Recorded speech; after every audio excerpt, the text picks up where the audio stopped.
ہر چیز میں علی کی کاپی نہیں کی جاتی ہے، یہ یاد رکھیے۔ جب علی نے ممبر سے سلونی کہا تھا، بہت سے لوگوں نے علی کی کاپی کی، کیسا وہ ذلیل ہوئے لوگوں کے سامنے۔ گھر میں بیٹھنے والی عورتوں نے ابن جوزی جیسے علم حدیث کے اسکالر کو کیسا مجمع میں ذلیل کر دیا۔ اس نے سلونی کا دعویٰ کیا تھا۔ میدان جنگ میں، جہاد میں جنہوں نے علی کی کاپی کی وہ کیسا ذلیل ہوئے۔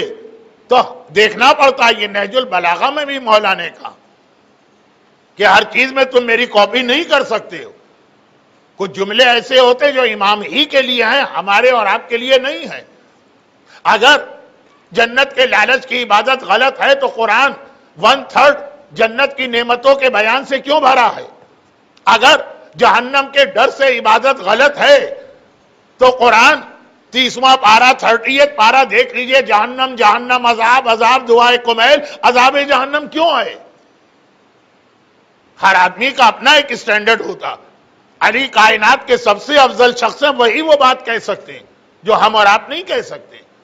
اگر ہم کہیں گے تو یہ ہمارا لیک آف نالج ہوگا۔ تو علم عرفان میں مولا کے اس جملے کو بہت استعمال کیا جاتا۔ ہم نماز بھی پڑھتے ہیں تو نیت پیور ہونی چاہیے، خبردار جنت کا خیال دل میں نہ آئے،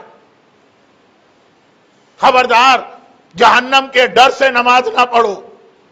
مولا چوتھا امام کہتا کہ میں جب گھر میں آگ لگی تھی اور چوتھے امام کی نماز کنٹینیو تھی، مولا یہ نماز آپ نے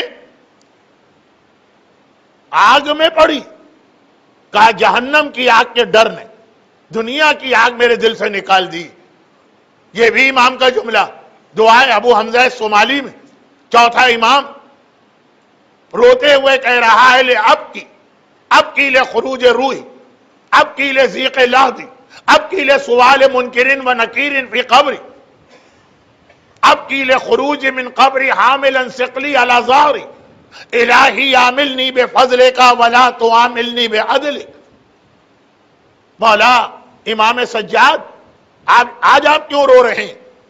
کہا کہ اس وقت کو یاد کر کے رو رہا ہوں جب ملک الموت میری روح نکالے گا، جب فشار قبر کا عذاب آئے گا، جب منکر و نکیر آ کے سوال کریں گے، جب قیامت کے دن میں اپنی قبر سے نکلوں گا، زندگی بھر کے اعمال کو خود اٹھا کے لے جانا۔